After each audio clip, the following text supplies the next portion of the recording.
Everyone, welcome to NCERT easy explanation. तो आज की इस वीडियो में हम लोग चैप्टर 6 इवोल्यूशन चैप्टर जो क्लास 12 का बहुत ही इम्पॉर्टेंट चैप्टर है, जहाँ तक सवाल उठता है नीट में इसके वेटेज का, तो यहाँ से 2 से 3 क्वेश्चन तो श्योर है कि आता ही आता है। हर साल का ये इसका वेटेज है। बहुत ईजियली आप यहाँ से स्कोरिंग आप कर सकते हो, यानी कि 8 से 12 नंबर का क्वेश्चन यहाँ से उठता है। तो अगर आप ये सिंगल चैप्टर है जिसको आप कर लो, तो कभी कभी यहाँ से 4 क्वेश्चन भी आते हैं, तो आप लेकिन कम से कम 8 से 12 नंबर का क्वेश्चन आप यहाँ से इंडिकेट कर सकते हो। आज के इस वीडियो में इस चैप्टर्स में जितने भी डायग्राम दिए हुए हैं, उस डायग्राम में किस किस तरह के क्वेश्चंस आते हैं और कैसे अगर वो आएगा तो उसको टैकल करना है, तो उसके बारे में हम लोग जानेंगे। इससे पहले अगर आप मेरे चैनल पे नए हो तो चैनल को सब्सक्राइब कर लो, बेल आइकन दबाना नहीं भूलना है, क्योंकि मैं इस पे एनसीईआरटी की हर एक लाइन की इजीली एक्सप्लेनेशन लाती हूँ और हर दिन इस पे आपको एनसीईआरटी की पीडीएफ, वहाँ का शॉर्ट नोट्स, ये हर चीज़ आपको यहाँ पे मिलता है। साथ ही साथ नीट से रिलेटेड, नीट 2K24 से रिलेटेड जितने भी अपडेट है, सारी चीज़ आपको यहाँ पे मिल जाएंगी। तो अगर आप मेरे चैनल पे नए हो तो आप चैनल को सब्सक्राइब करो और बेल आइकन दबाना नहीं भूलना है। तो देखो, इसमें जहाँ तक ऑरिजिन ऑफ लाइफ से जो डायग्राम इम्पॉर्टेंट है, तो वो यही डायग्राम है जिससे बहुत बार क्वेश्चन आ चुका है। देखो, यहाँ पे क्वेश्चन अगर आएगा तो किस तरह से आएगा, तो यहाँ से क्वेश्चन आने का ये तरीका होता है कि आपको गैसेस हो सकता है दे दे, यानी कि ये चीज़ आपको दिया रहेगा, पूछ देगा, ये पूरा डायग्राम डिट्टो आपको दे देगा, लेकिन इसमें से कोई एक पॉइंट आपको हटा देगा। जैसे कि ये स्पार्क डिस्चार्ज है, ठीक है, इसको रिमूव कर देगा, बोलेगा कि यहाँ पे क्या आएगा, ठीक है। तो एक इस तरह से क्वेश्चन आते हैं। या फिर इसमें ना डायग्राम सेम रहेगा, लेकिन यहाँ पे जो गैसेस है, जैसे कि मीथेन है, अमोनिया है, वाटर है, हाइड्रोजन है, तो इसमें क्या करेगा, सीक्वेंस चेंज कर देगा। मीथेन की जगह तो हो सकता है इथेन डाल दे, हो सकता है वाटर की जगह पे हाइड्रोजन फ्लोराइड डाल दे, और इस तरह से भी यहाँ से क्वेश्चन आते हैं। तो ये डायग्राम बहुत ज़्यादा इंपॉर्टेंट है। एक जो यहाँ से सबसे ज़्यादा इस डायग्राम से जो क्वेश्चन पूछा गया है, तो वो ये है कि ये एक्सपेरिमेंट किसने किया था। तो उसके लिए मेरी वीडियो अपलोड है, इसके इवोल्यूशन का दूसरा वीडियो अपलोड है, आप वहाँ पे जा कर के देख सकते हो कि इसके बारे में मैंने फुल नोट्स अपलोड कर रखा है। इसके अलावा एविडेंसेस से जो डायग्राम इम्पॉर्टेंट है, तो वो यही डायग्राम है। इसमें क्या होगा कि सेम डायग्राम दिया रहेगा, आपको सिर्फ नाम बताना रहेगा। जैसे कि यहाँ पे इस बंदे का इस ऑर्गेनिज्म का नाम हुआ, या फिर क्रोकोडाइल्स कब आया, या फिर इस वाला डायग्राम का नाम क्या है। तो इस तरह से क्वेश्चन आते हैं, तो वो आपको याद होना चाहिए एविडेंसेस से। इसके अलावा सबसे ज़्यादा एविडेंसेस से जो क्वेश्चन आते हैं, तो वो ये रहेगा कि होमोलोगस और एनालोगस ऑर्गन के बीच में डिफरेंस कैसे आप पता करो, या फिर ये जो डायग्राम दिया हुआ है किसका डायग्राम है, ये डायग्राम किस चीज़ का है। तो ये जितने भी दोनों ही डायग्राम जो होता है वो होमोलोगस ऑर्गन का है। देखो बच्चों, होमोलोगस ऑर्गन क्या होते हैं, जिसका ऑरिजिन सेम हो। फॉर एग्जाम्पल, आपका सबका ऑरिजिन, आप मान लो 2 दोस्त हो, दोनों एक ही गांव से हो, दोनों बाहर गए पढ़ने के लिए, एक डॉक्टर बन गया, एक इंजीनियर बन गया, तो दोनों का ऑरिजिन सेम है, दोनों एक ही गांव से है। अगर ऑरिजिन सेम रहेगा तो वो होमोलोगस है। उसका फंक्शन सेम हो भी सकता है, नहीं भी हो सकता। बहुत सारे मतलब ये मिसकॉन्सेप्शन है कि होमोलोगस जो ऑर्गन होता है उसमें ऑरिजिन सेम होगा और फंक्शन डिफरेंट होना ज़रूरी है। ऐसा कोई ज़रूरी नहीं है।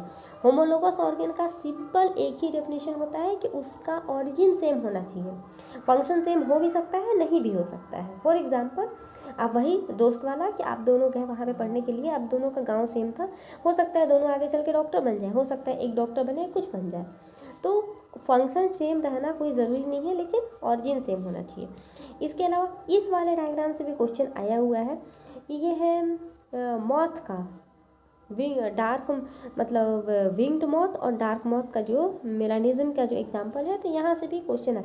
ये क्या हुआ ना कि एक बार एक शहर था लंदन में, तो वहाँ पे ना एक पेड़ था, पेड़ के ऊपर जब तक इंडस्ट्री वहाँ पे नहीं थी, तब तक जितने भी पेड़ पौधे थे सब के सब नॉर्मल लाइट कलर के थे। तो उसके ऊपर 2 तरह की पक्षियाँ बैठती थी, एक का लाइट कलर का था, एक का कलर डार्क था। तो होता क्या था ना कि जिस वक्त वहाँ पे इंडस्ट्री नहीं था, इंडस्ट्री जब नहीं है तो जाहिर सी बात है धुआं नहीं था तो वहाँ के जो पेड़ पौधे थे वो लाइट कलर के थे, तो लाइट कलर की वजह से जो लाइट मॉथ जो थे वो वहाँ बैठते थे तो छिप जाते थे, लेकिन जो डार्क वाले थे वो दिख जाते थे।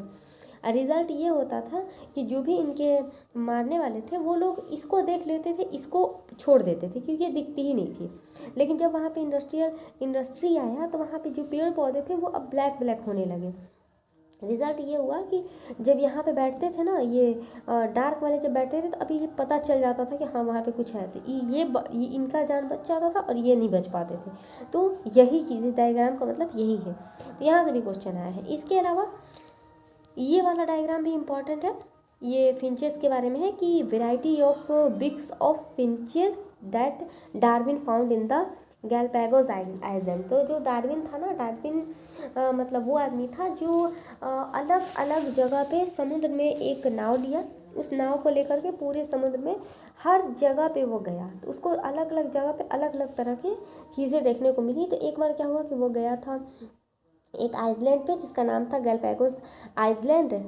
तो गैलापागोस आइसलैंड पे क्या हुआ ना कि वहाँ पे उसको बहुत सारे इस तरह के फिंचेस वाले वो मिले, पक्षियाँ मिली। तो उसमें किसी का फिंच इस तरह का, किसी का जो बिग था थोड़ा लंबा था, किसी का ऐसे डार्क था, किसी का ऐसे थोथ टाइप का था, मतलब अलग अलग तरह के थे। तो उसने इसके बारे में बताया था। तो ये डायग्राम भी इंपॉर्टेंट है कि यहाँ से क्वेश्चन अगर आएगा तो ये देगा कि डार्विन फिंचेस जो था वो कौन से आइसलैंड पे था, तो ऑफकोर्स इनका गैलापागोस आइसलैंड के ऊपर था। ये वाला डायग्राम भी बहुत ज़्यादा इम्पॉर्टेंट है। यहाँ से तो इस वाले डायग्राम से क्वेश्चन ये आता है कि ये मार्सुपियल रेडिएशन क्या होता है। तो देखो, एक होता है एडेप्टिव रेडिएशन, एक होता है इसका उल्टा, ठीक है, एडेप्ट कर गया एडेप्टिव रेडिएशन। और कहाँ इसमें एक और देखो, इसमें ये क्वेश्चन आएगा ना कि आपको इन सब का नाम पता होना चाहिए, ठीक है। यहाँ से भी क्वेश्चन आते हैं, किस चीज़ का एग्जाम्पल था वो। इसके अलावा ये वाला जो डायग्राम है, यहाँ से क्वेश्चन ये आता है कि ये किस चीज़, कन्वर्जेंट इवोल्यूशन का है कि डाइवर्जेंट एडेप्टेशन का है। तो ऑफकोर्स ये कन्वर्जेंट इवोल्यूशन का है, देखो यहाँ पे दिया हुआ है कन्वर्जेंट इवोल्यूशन का, ठीक है। तो ये यहाँ से ये इम्पॉर्टेंट है।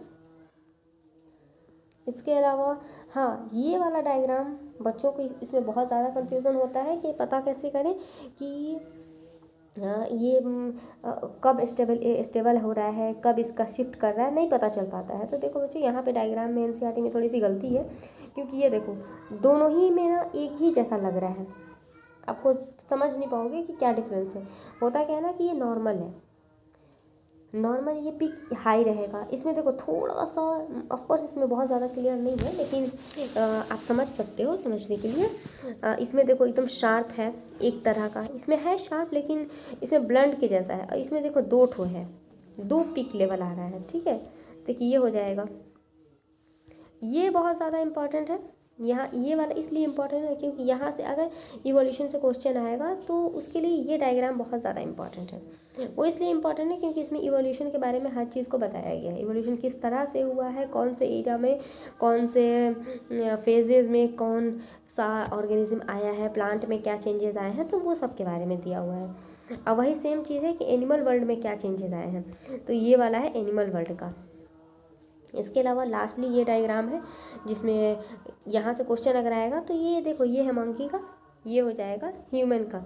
तो दोनों में क्या डिफरेंस है, इसमें बच्चे का कौन सा है और बड़े का कौन सा है, तो ये भी इम्पॉर्टेंट है। तो चलिए, अगर वीडियो अच्छी लगी तो like share and subscribe. Thank you.